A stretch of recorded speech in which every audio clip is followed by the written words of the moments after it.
Hello, welcome to the CURE presentation, Preserving Nature's Bounty. I'm Leslie Kaiser, Garden Coordinator.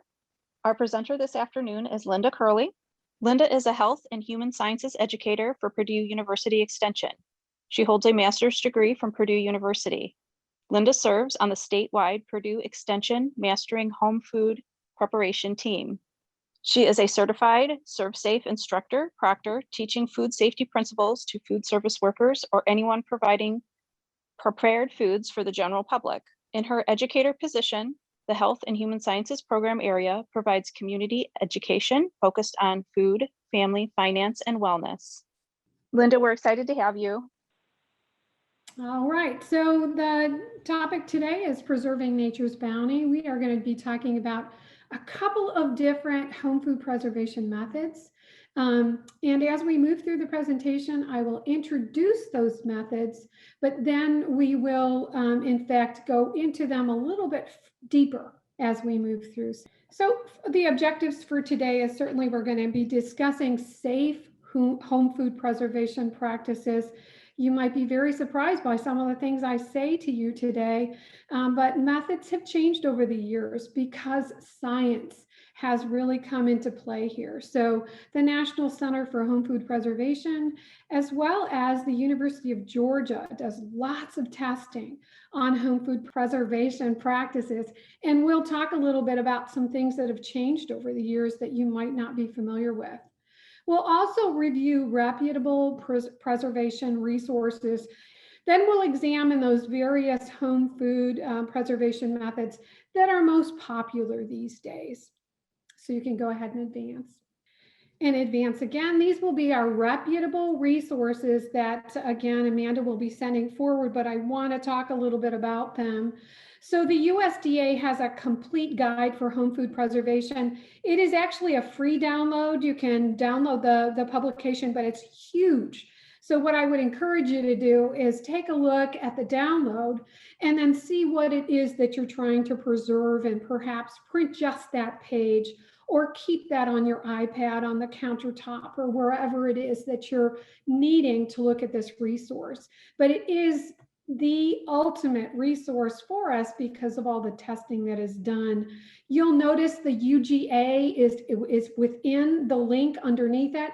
That's the University of Georgia, and they are actually working in a partnership with the USDA. And so they work on all the testing, and the USDA works in tandem with them. The book that's listed right underneath that is so easy to preserve, and that is the book that the University of Georgia actually put together with trusted, tested recipes that we can use for home food preservation. Lots of folks say to me, well, Linda, I don't know that I actually love this particular recipe for pickles or whatever's in the book. What I usually say is preserve it the way that it's been tested so that it is, in fact, a safe method for you to use in canning. But then when you open the jar for refrigerator use, and it's not going to be on the shelf anymore, you're going to pull it on into your kitchen to use, maybe add some things to it that you like. You can add hot peppers or whatever you'd like. But again, find the closest recipe in the resources I'm giving you today to what you think you might prefer. And then if you want to adjust it later after the jar is open, that's a better opportunity for you. Underneath that, you see the Ball Blue book.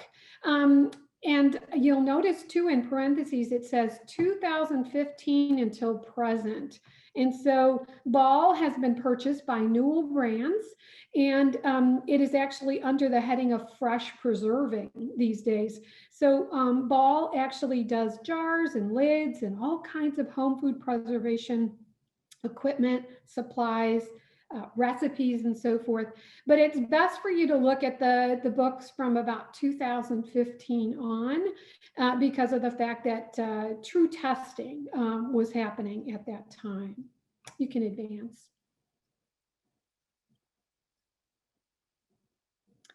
So the University of Georgia also has a Preserving Food at Home, a self-study. And what that is if you go to the website, and again, Amanda will be giving you this handout, If you go to the website, you can actually go through a self-study, and it's all online. There's no tests or anything like that. You wouldn't become certified, or you wouldn't have the opportunity to do the methods labs, but it is a way for you to kind of go through. And if you are a home canner and you've been doing it for a long period of time, and maybe you've been away from it for a while, it's a great refresher course for you. Again, that's by the National Center for Home Food Preservation out of the University of Georgia. And then finally, Purdue Extension has lots of recipes on our Let's Preserve series, which can be found at our education store. And so all of these resources will be in that handout, but I certainly wanted to kind of give you some insight as to why it is that I said they would be a good opportunity for you. Okay, go ahead. So why do we preserve? Well, people feel like it's a complete sense of accomplishment, certainly. And so if you're growing things in the garden and you feel like you want to stretch your dollars and you want to know how your food was grown, but it's only going to last for a period of time, you say to yourself, should I can it? Should I dry it? Should I freeze it? What should I do with it? And in fact, when you do can or preserve foods and you look at the bounty in front of you, you certainly do get a sense of accomplishment. You can also add some rich and versatile flavors to your fruits and vegetables that you harvest, depending on the recipe that's appropriate for you. You might want to make a pickle relish to go on a certain type of a hot dog or a broth that you love, and you want to use all of the produce from your garden. This is a way to do it. We really do encourage families to do this together. In fact, I teach something called Put It Up, which is again out of the National Center and University of Georgia. It's actually a canning program for children. And so we haven't done it in a while, but on some Saturdays during the cold weather months, when there's not a lot of other things going on, we actually have provided education to youth in our lab kitchen here in Crown Point. We really do have a convenience to preserve foods and having those on hand. So during the winter months, if you're stuck at home, if it's hard for you to get out into the community and transportation is an issue for you, preserved foods, having them on hand is wonderful. And again, it's a way to take advantage of your food source. So if you're growing things or you visited a farmer's market in your neighborhood, or you're part of the project that Amanda and Leslie talk about in community gardens, you want to make sure that you grow the food and can preserve it for future use. So that's the reason why we can. Go ahead. So here are 4 of the most common methods of food preservation. And you can see by the definition here that we are trying to use this process to maintain safety, quality, and nutritional value of foods.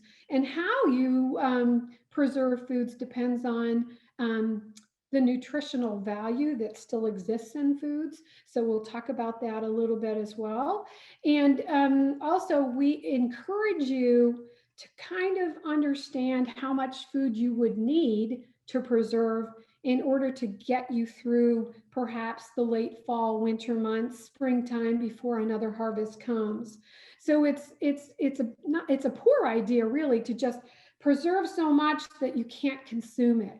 Make sure you look at how your family eats food, what they like to eat, and how you can best use it in your kitchen, and then decide whether you want to can it, freeze it, dry it, or ferment it.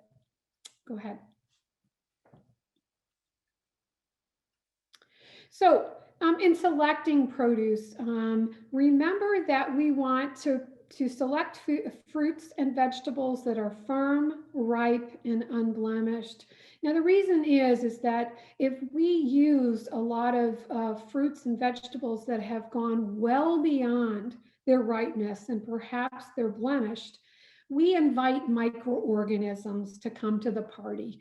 And we have to really work to take care of the food safety aspect of our food. So again, try to pull things out of the garden and figure out what you want to do with them. How many of those things can you eat now? And then what do you want to preserve for later? How are you going to preserve those foods so they can be used effectively in your kitchen? So is freezing good enough, or are you saying to yourself, boy, I don't have enough freezer space, so maybe I will can? So those are things for you to consider before you even put a garden in. How much food do you think you can consume? If you are somebody that likes to preserve food, then what would that look like for you as well? So you'll gather and purchase what you need to prepare and process as soon as possible. Now, ideally, we want to be pulling things out of the garden and actually processing them that day. I'll give you a perfect example. I have gone to food auctions. They have one in Wakarusa where I've gotten canning pickles, or pickling cucumbers, we would call them. And really, they were picked out of the garden that morning. And that particular year that I was doing these, I waited a little bit and I noticed they really started to get soft and they weren't the best idea for pickling. So really have an idea when you're pulling things out of the garden. Do you have enough time to set things up and get things preserved in a timely manner? And then certainly select varieties that best suit your preservation method. So especially with pickles, you might go to the market and see Parisian pickles that are usually in a little black styrofoam tray with cellophane over them, and they look real pruny. Those are poor pickling cucumbers. You want to look for things like Kirby's. You want to look for things that are usually called salad or pickling cucumbers. Those are the ones that really suit that process and actually become real crispy when you process them. On the bottom here, you'll see that Purdue Extension has something called Food Link, and you can click on Food Link and it will give you certainly when things are mostly harvested in the state of Indiana. Also gives you great ideas for how you can wash them, keep them, preserve them. So Purdue Extension has a plethora of opportunities for you to have information about foods that are best suited for preservation and when you can pull them out of gardens. You can advance, Amanda. So just remember that not all microorganisms are visible to the eye, and oftentimes you can't smell them, but they certainly can provide maybe an off flavor to your foods. So it's best for you to follow guidance, especially the guidance I'll give you today, and make sure that everything is clean. We're working with fruits and vegetables that really don't look like they're on their way out. They're fresh, they're unblemished, they're beautiful produce. Be sure to make sure that all the equipment that you're using and the work surfaces that you're using are cleaned, rinsed, and sanitized, and then they're kind of left to air dry. We even want to clean our sink and the areas where we'll be putting dishes prior to setting up for home food preservation, just because of the fact that there's lots going on in our sink. And so cleaning and sanitizing things beforehand is crucial. Hand washing is also crucial. So we'll talk a little bit about those procedures. And then following this reputable recipe is certainly one of the top 3 in this list here that we should be thinking about. So we want to clean, rinse, and sanitize, wash hands well, and follow reputable recipes. Go ahead. So now we'll talk about those safe processing methods. And so Amanda, you can go ahead and click this next slide, and then you can click on again. So we're going to be talking about canning now. So if you'll notice here on this graph and this guidance that I've given you here, this is actually from the USDA's Center for Home Food Preservation. And if in fact you've got high acid foods and low acid foods growing in your garden, it's super important that you certainly follow a recipe that goes along with the foods that you're trying to process. But also I want you to look at the difference in the blue box versus the red box. And you'll notice each of them straddles that 4.6 pH value on this scale that you see here. So when you think of things that are highly acidic, they actually sit above that 4.6 pH, and they actually can be processed in a boiling water bath canner. Now, those things that sit below, which are in fact in the red box, we would categorize them as low acid foods, and they would have to be processed at 240 degrees in a pressure canner. And because the pressure canner builds up so much steam, we can bring it to that 240 degree temperature that's required. So again, if in fact you're looking at canning some of these things, this is a really great indicator for you as to which method you'll most likely be using. I will make a note that tomatoes straddle that line as well. So you'll see tomatoes are sitting at the bottom of the blue box and they're sitting at the top of the red box. Tomatoes are funny because as the years have gone by, a lot of our tomatoes and our seeds that we use to grow tomatoes are sometimes dipping below that line and sometimes dipping above that line. And so in order for us to process any tomatoes safely, the USDA has put out guidance that says whether you're using a boiling water bath canner or a pressure canner, you have to acidify your tomatoes. And that would mean you put lemon juice or you will put some vinegar in there. Now, vinegar can often make your tomatoes taste a little different. Lemon juice actually can be used and it actually doesn't change the flavor at all. When we go through some more of the slides here, I'll be a little bit more specific about what I'm talking about when we talk about acidification. Okay, go ahead. So here's some equipment that you may in fact need when you're canning. You'll see on the bottom of my slide here, I've got a pressure canner and you can see the gauge on top of it. And then I have just a regular water bath canner, the darker one that's there. So you'll need canners, either one, depending on what it is that you're going to be processing. You'll also need standard canning jars. So we use half pint, quart jars. And we also use half-gallon jars only for high acidic juices. So things like apple juice or grape juice. We do not process in gallon jars. And the other thing is that we never use like an old pickle jar or an old mayonnaise jar. We really need to stay with standard canning jars because they have been processed to take this heat and to take that the temperature and the length of time that they're processed into consideration. If you use a jar that's been used before in a process commercially, like perhaps a old tomato sauce jar, it's been rattled around, it's gone through commercial processing, which is very high heat for a shorter period of time. Well, you've probably put your spoon in the jar and had it in and out of the refrigerator, so you can imagine that something could happen with your glass jar. So stick to things like Ball, Golden Harvest, Harvest Gold or Kerr. Those are really big names. Know that during the coronavirus, lots of people turned to home food preservation, more so than Ball could handle, actually. And we had a national call with the representatives from Ball because of the fact that they just couldn't get enough jars and lids on the shelves as quickly as possible. But what happened was some of our online dealers, and again, I don't want to bash anybody or support anybody, but many of us turned to online delivery services, and there were a lot of counterfeit jars and lids that people spent a lot of money for.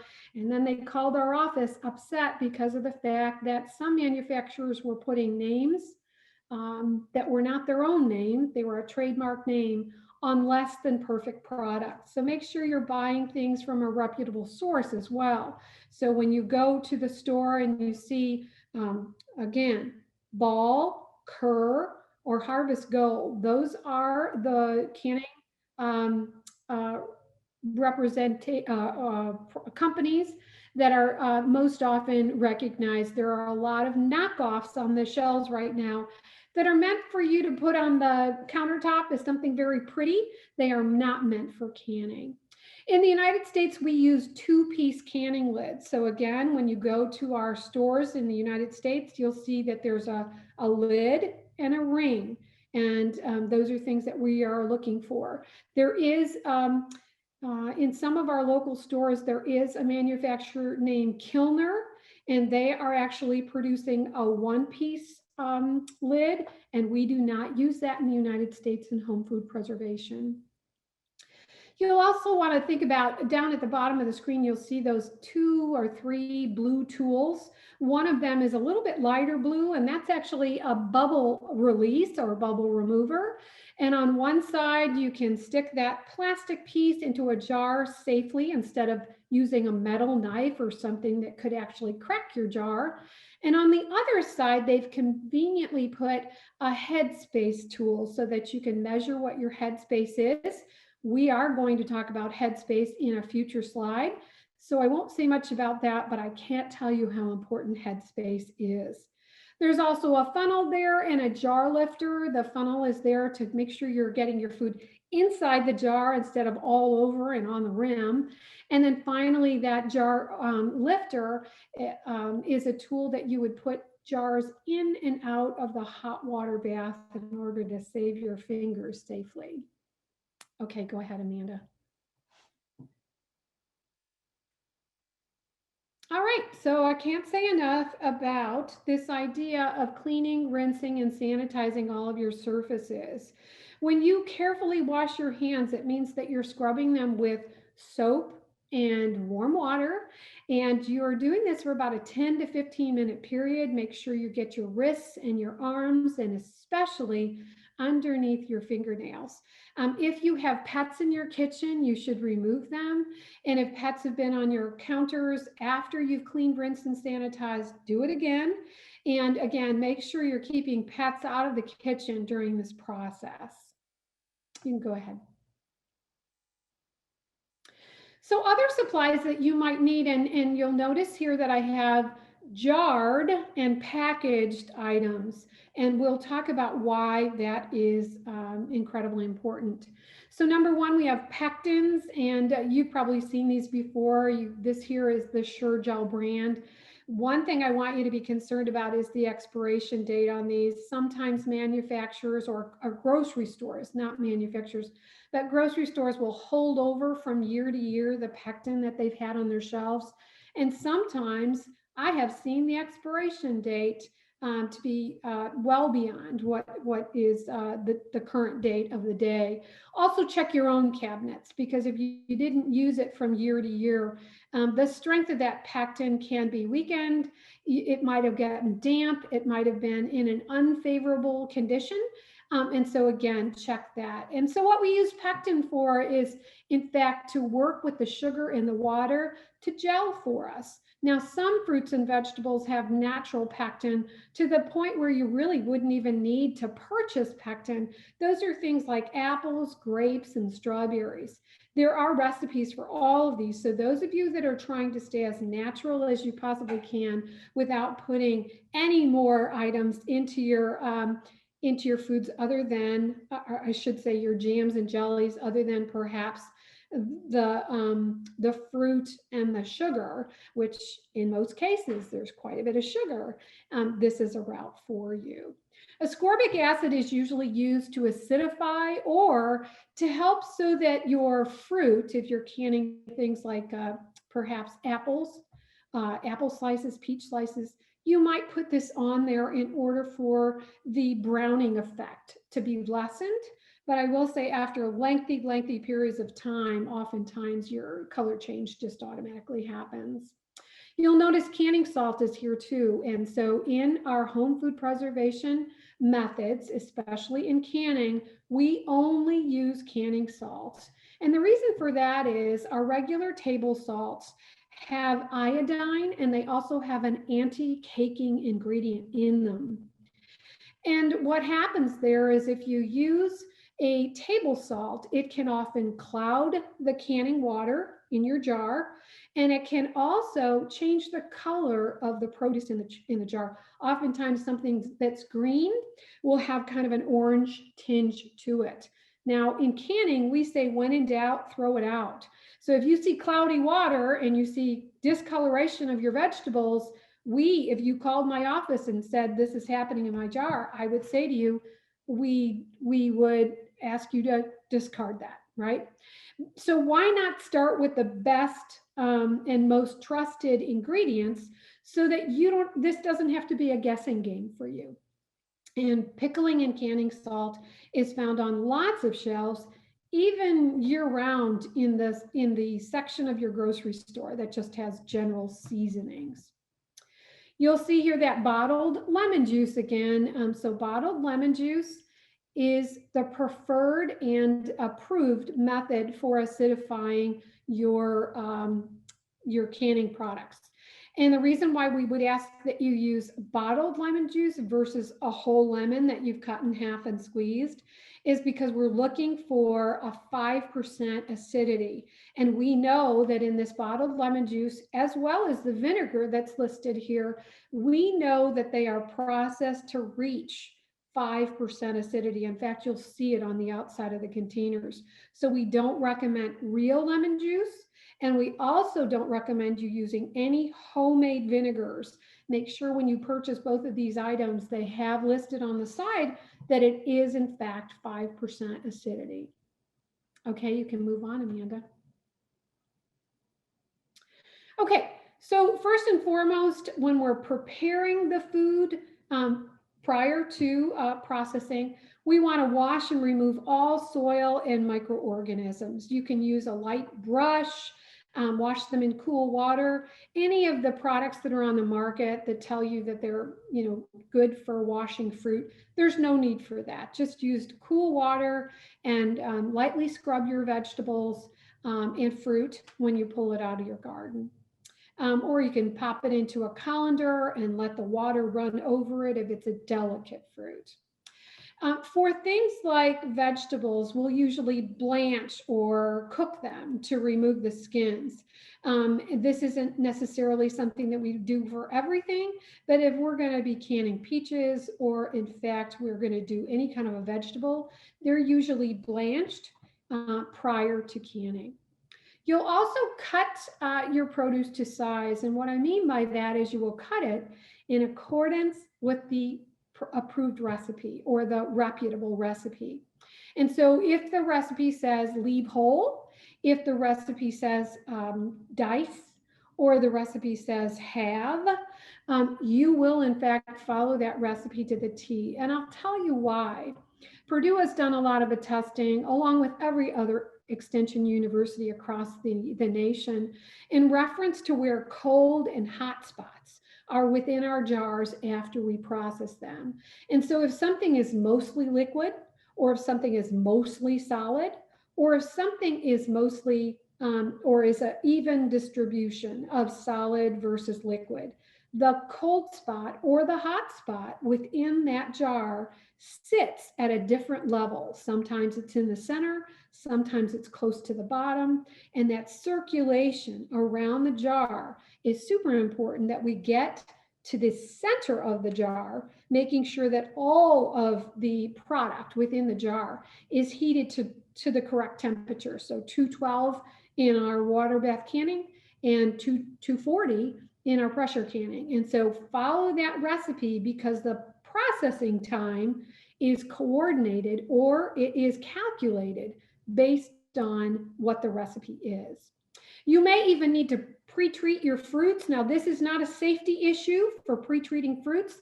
It's just that if you don't want things to brown, then pre-treating with ascorbic acid is certainly appropriate. Okay, Amanda. Okay, so listen, lots of people get jars from all kinds of places. In fact, at the extension office, I get calls all the time saying, my mom passed away and I've got tons and tons of produce in jars, and I've got lots of empty jars. Do you want them? And the reason why they say that is because they certainly don't know what to do with all of these things. So when I said to you earlier that you should know what you can consume, you don't want to have basements full of all kinds of foods just because you thought it was a good thing to do. You should really eat the foods that you produce within that year, okay, or that you process within that year. Now, you might get somebody who says, I've got all these jars, I've only used them once, do you want them? If you do get jars, make sure that they're from those manufacturers I just mentioned. We're looking for Ball, Harvest Gold, Kerr. Those are true canning jars. Check them though for cracks. Check the rims for chips, because if there's a chip on the rim, it's not going to seal with the lid. Wash them and sanitize them. So get them either in the sanitize cycle of your dishwasher, or either get them in the sink with warm soapy water and flip them upside down, and make sure that they're clean and dry before you store them again. Remember that the rings can be used many times, but they have to be rust-free and circular. And oftentimes they get dented or they get rusty over the years. You'll actually need to discard the rusty ones, because that rust can work underneath the lid while it's sitting on the shelf. And so that's why we really do encourage folks to take those rings off right away when you're going to put them cooled and putting them on the shelf, okay? Single-use lids are the only lids we use. We no longer simmer them in boiling water before we use them. You just wash them with warm soapy water, let them air dry, and then we use them. That sealing compound that's on the bottom of those jars has changed over the years. They changed the formula to make sure that they took out any chemicals that were in there previously that were unacceptable. And so in changing that, these are single-use lids that shouldn't go through a boiling process once and then be put on your jars. You should just wash them with warm soapy water. So many of you, this might be new information to you. We always keep our jars warm before we fill them. So you'll fill up a vessel that's big enough with simmering water, about 140 degrees, and then you could submerge the jars in there prior to using them for the home food preservation method. Okay, Amanda. Okay, there are different types of methods that we use. We use cold pack, or we can use hot pack. Either one produces the same product, but it really is a preference for you, okay? In a cold pack, the produce is raw, and we cover it with boiling water or a syrup solution while it's in the jar. Now, we want to pack that jar well, because when you don't cook produce prior to canning, still got a lot of air in it, and so it has a tendency to float to the top of the jar. So we really want to kind of pack the jar, not to the point where we're obnoxious about it, but we certainly want to, maybe pears and apples, we want them to, the edges to kind of come over one another and really pack them down into the jar. Same with tomatoes, pack them down into the jar. You usually get a smaller quantity in the jar if you don't cook them first, and that would be a hot pack. Again, there's more air in a cold pack, so that often makes them float a little bit. You'll see the chart on the bottom here. This is actually syrup that you make yourself in order to go over a cold pack product like peaches or pears or something like that. These recipes are also found in the USDA Guide to Home Food Preservation or Home Canning. And so this is something you'll find in many locations. This happens to be Presto's guide, but again, there are many opportunities for you to find this graph. Okay, Amanda, go ahead. All right, so the opposite of that would be the hot pack. Again, the produce, it really does kind of come out the same way. It's just a preference for you. And in this case, the produce is cooked minimally. And then we take the juice or the boiling water that we cooked it in, and we put it over that product in the jar. Again, the tissues have softened, a lot more of the air or the oxygen has come out of this fruit, so we can actually get more into the jars. And I'm sure some of you might have seen jars before where produce kind of floats up. Hot pack, usually your product doesn't float up as long as you pack the jars well. All right, Amanda.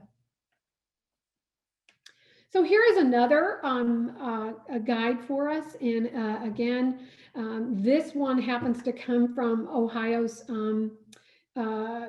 site, but certainly the USDA, all of the guides that I've told you about earlier, they all have this acidifying opportunity for you. And again, we want to acidify tomatoes no matter how we process them. So if they're going to go into a pressure canner or if they're going to go into a hot water bath canner, we are going to use this guide to acidify. And what that means is you take the bottled lemon juice for a pint or a quart, you'd follow the recommendations here, either a tablespoon or 2. You just put those into the bottom of the jar, and then you go ahead and put your tomatoes in and continue processing the way that you would. Same thing with the citric acid as well as vinegar. And all of these are sitting at an acidity level that brings that product to a higher acid product. Okay, go ahead, Amanda. All right, headspace is another biggie. Lots of people don't follow this, and it's unfortunate because this can be a very big food safety issue. So what headspace is, and you'll see from a picture there at the bottom of the slide, is the space between the inside of the lid or the top or rim of the jar and the top of where the food or the level of liquid sits within your jar. Okay, so for acid foods, we usually use about 1/2 inch headspace. And so that has been calculated specifically for acid foods because acid foods are usually in the processor for a certain amount of time that can expel all of the air that exists within that headspace. And when that air expels, it makes an anaerobic environment that's safe for your produce or whatever it is that you canned. For jams and jellies, it's always a 1/4 inch headspace. And you'll notice that your recipe processing times correlate with this well. For jams and jellies, we usually do about 7 to 10 minutes. And so a 1/4 inch headspace is absolutely needed. And then the low acid foods, we use about a 1 inch headspace, pie fillings as well, about a 1 inch headspace. So that tool that I talked about early on that had a measurement, the bubble release tool that has a measurement on one side, that's what we use in order to measure headspace. Now you can certainly use a small ruler that you might use only for the kitchen and that you're able to put into the dishwasher and sanitize. To do this as well. So you don't need any newfangled products. You certainly can use some other type of measurement as long as it's clean and sanitized. Okay, Amanda. So here's a good publication that was put out by the National Center for Home Food Preservation. Again, you'll have this resource, but this kind of tells you what's going on here, especially with green beans. So you can see in this particular picture where we start at the top, the green beans are going into the jar, and then they use a plastic spatula to actually go within that jar and make sure there's no bubbles. Okay, we don't want any air bubbles in the jar. And there is the bubble release that I showed you a few minutes ago on the slide, but a rubber spatula is just fine. You carefully and gently go around the side of the jar, not to stir things up and make more bubbles, but to release those that are there, and they usually kind of pop to the top. And then what you'll do is you'll do that checking of headspace and making sure that for green beans, it's usually 1 inch because it's a low acid food. So you check to make sure you had that 1 inch.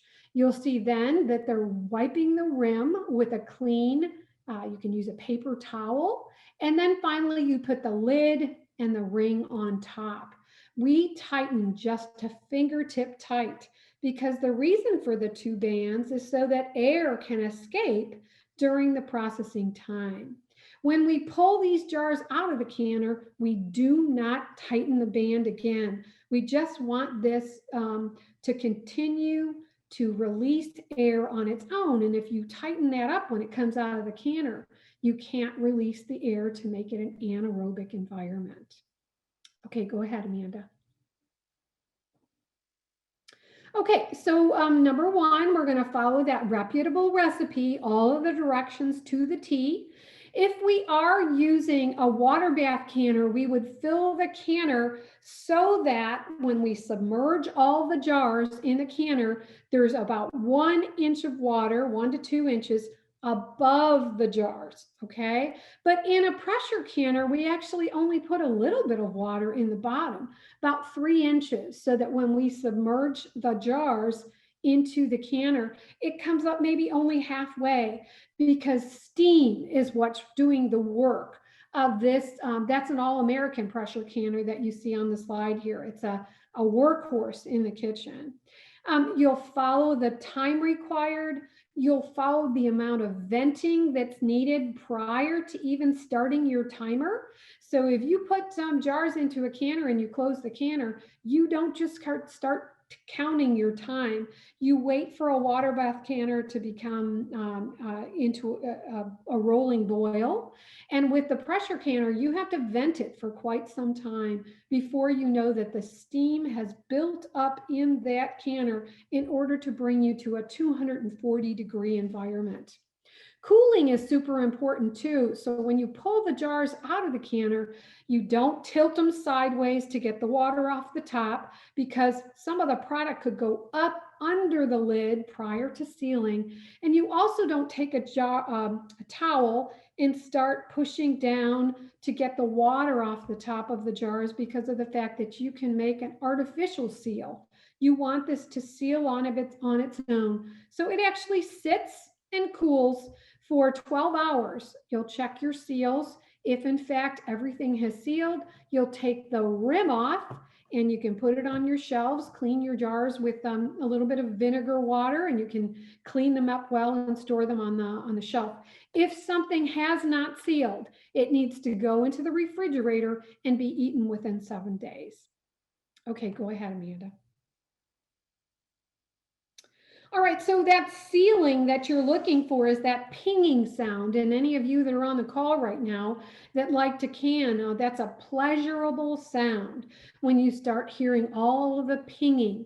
The lid will be curved inward and it will not pop back and forth or up and down.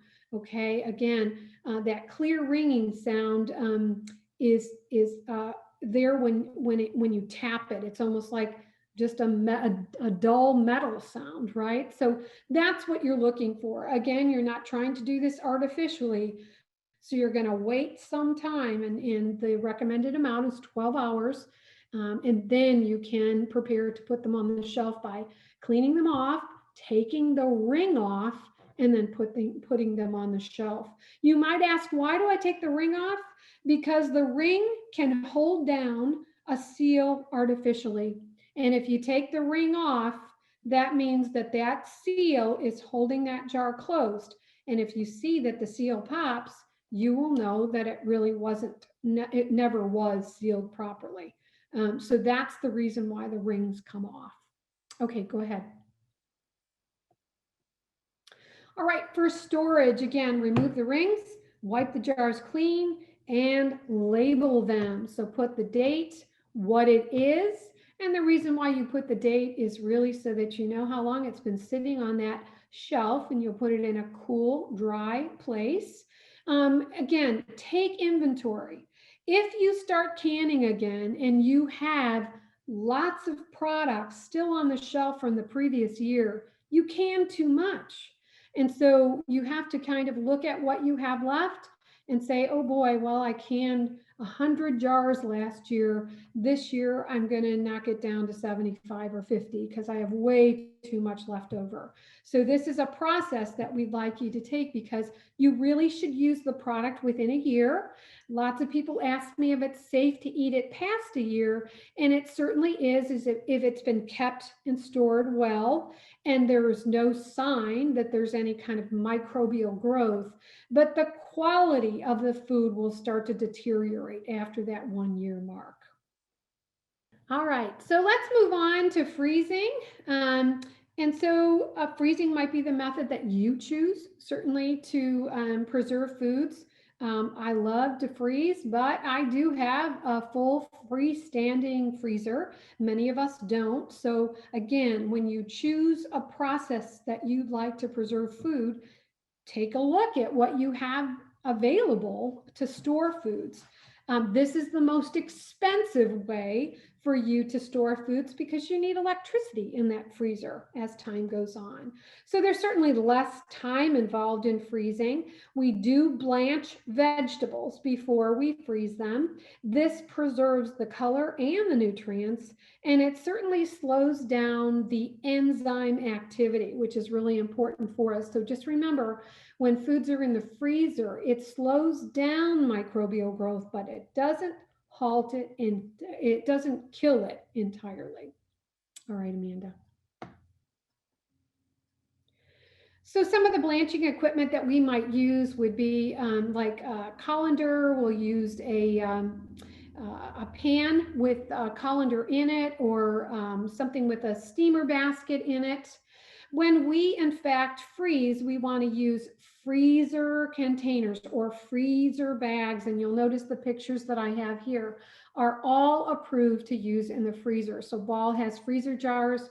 A straight-sided glass ball jar is certainly appropriate, but not a shouldered glass jar. And why that is if you've got product in that jar and it expands, it usually breaks at the shoulder because the food wants to go straight up and the shoulder is bent in. So a straight-sided jar. And also make sure that you're using, all products have a freezer. You can see it even on that Ziploc bags, it says a freezer gallon bag, because it has a vapor barrier in it, and it helps to make sure that your product, whatever you're freezing, doesn't get freezer burn as quickly as others do. Okay, so many people put ascorbic acid on their fruits before they freeze them, just because they want to prevent some of that browning. Okay, go ahead. All right, so when you do put foods into your vessel, whatever it is, a bag, or if it's a hard-sided box, make sure that you pack food tightly, because the more air that is in there, the more you will have that crystallization or that freezer burn. So if in fact you're using a bag, make sure that you release as much air as possible. You want to either take a straw and suck some of that air out. I know that sounds kind of funny, but you want to get as much air out. Please don't blow back in. That's a problem. Or if you're using a hard-sided container, you can certainly burp it. And the idea here again is to get as much air out as possible. We did methods labs on campus last week in the Nelson Food Science building, and we actually crumbled up some not wax paper, but plastic wrap. And we actually put it in the headspace area, and that too can help to make sure some of the air is taken out. Label, label, label. I can't say enough about that, because boy, things get pushed to the back of the freezer. And even though they look like beautiful blueberries that you put in months ago, after a while you pull that bag out and you'll say, what in the world is this? It's blue, what, and you have to really think about things. So again, label, and you want to put whatever it is that's in there, label it with the food product and the date. And what I always do is I freeze in portions that I know I will use for future cooking. So if I have recipes, and we'll go back to blueberries, if I have recipes that normally call for 2 cups of blueberries, then why not freeze it in 2 cups, so that you in fact aren't opening and closing a bag several times in order for you to make up several recipes. And it really does harm the food after a while. And then freeze those foods immediately after you prep them. So whether it be chopping or parboiling. Okay, go ahead, Amanda. All right, so this is a dry tray packing. And so if you are doing blueberries, you do not wash them first. you actually put them on a single layer. And again, these are blueberries, and you'll see on my slide here, it says after draining. So if in fact you're doing other produce, it would be after draining, but blueberries, we do not wash first. Spread them on a single layer on a shallow pan, freeze them firm, and then you put them into freezer bags or boxes, and it's almost like flash freezing. In order to clean berries, I usually put them in a colander, and I kind of put paper towel underneath and paper towel throughout, and I kind of roll them through the paper towels. I just don't wash them completely first. Again, when you want to use them, they'll pour out of your container much easily. Go ahead. All right, we'll quickly go through drying. So what we want to do with drying is remove moisture to the point that it prevents any kind of bacterial growth, thus preventing spoilage. It certainly helps us to have a long shelf life in a compact space. And so once you do produce things in the, process things in the dryer or in a drying unit, you certainly have concentrated all of the sugars, and you have lost a lot of vitamins, though I have to tell you that some of our water soluble vitamins are lost. Proteins kind of stay the same, but again, a higher concentration of sugar. So folks who might be athletes, this is a good product for them. Or if you're going to be putting these into baked goods or something like that. Preparation of the food is basically the same as canning or freezing. Oftentimes we have you blanch things that have a skin on them in a circular method. So let's say it's a blueberry. If we put a blueberry on a drying unit, it's very hard for us to dry the inside because of the fact that the outside dries so fast. It's called case hardening. And so it's like a little incubator for bacterial growth. We actually would put the blueberries into a parboil and crack the skin and then put them on the dehydrator. Okay, go ahead, next slide. So these are various methods that we can use to dry foods. This happens to be a dehydrator here. The reason why I like this particular one is that it's got a thermostat control on it. So when we are drying things like fruits and vegetables, we are drying in that 135, 145 degree range. But when we're doing jerkies, we're up in the 165 degree range. So I love that this particular unit does a variety of foods. So if you are purchasing one, take into consideration what you're trying to dry before you make that purchase, so you know what you're going to have ability for.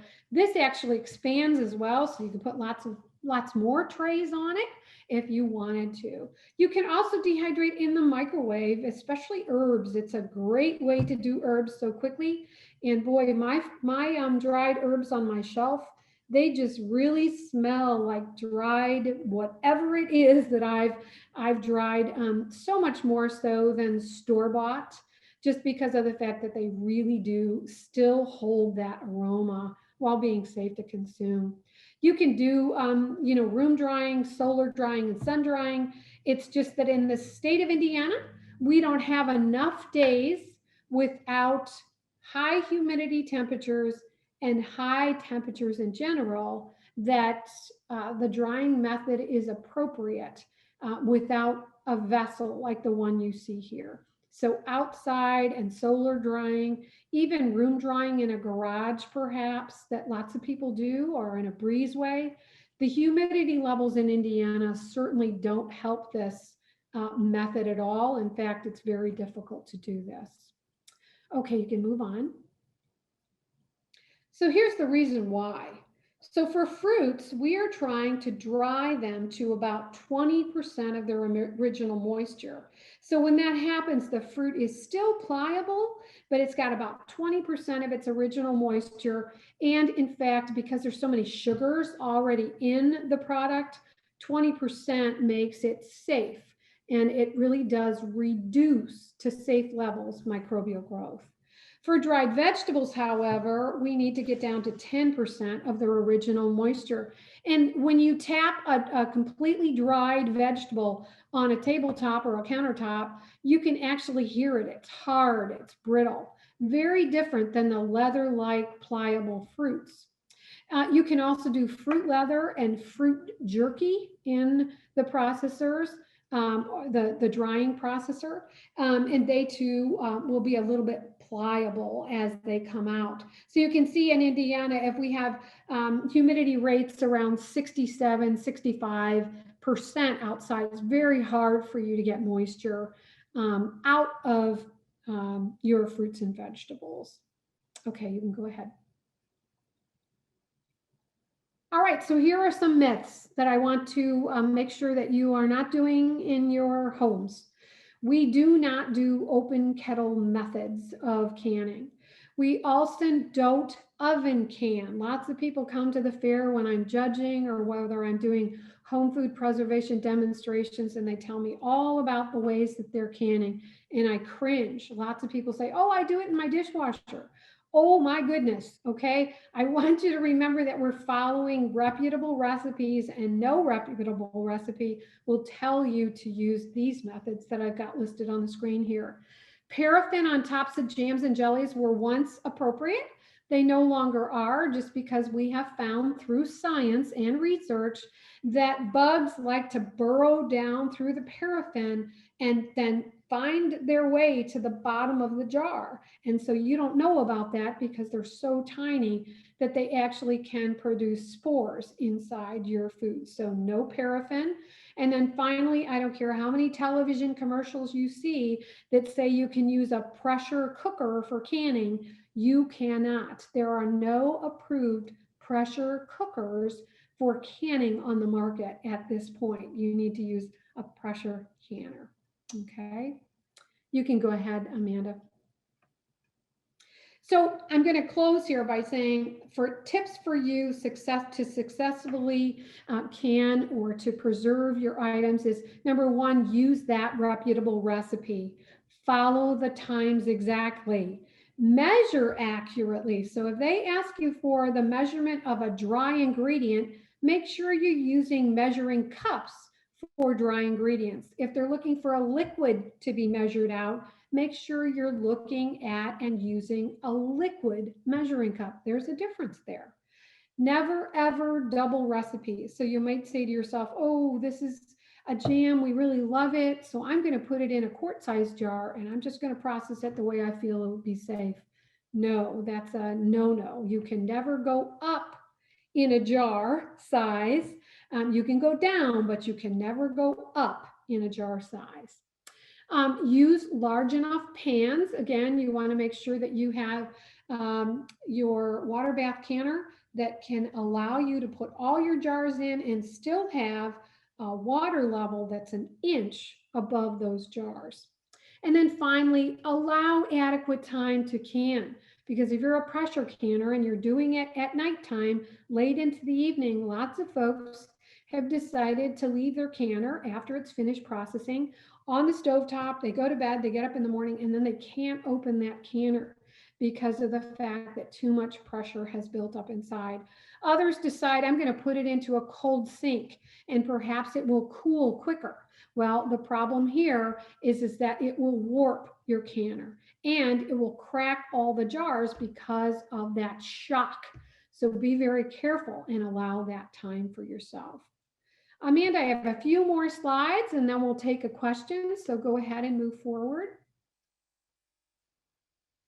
So I've mentioned to you before pressure canners. Well, this gauge that's here on the top of this picture, it has to be tested annually before you begin your canning season.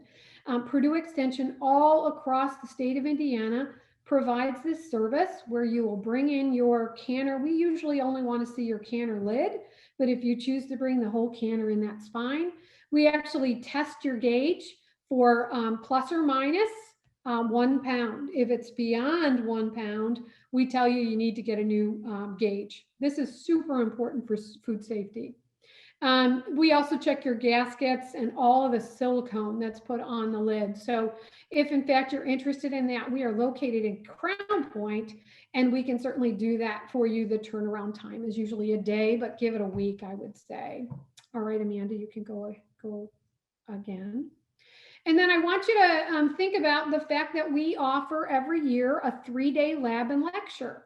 So you come in and we actually make these products together in our Crown Point kitchen.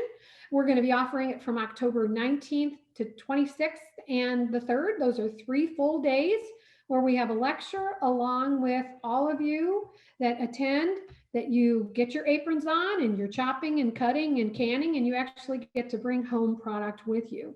So if you're interested in that, we certainly will be providing that. And I'll give you more information about that because I'm going to be talking next week to you as well. And then next slide, please, Amanda.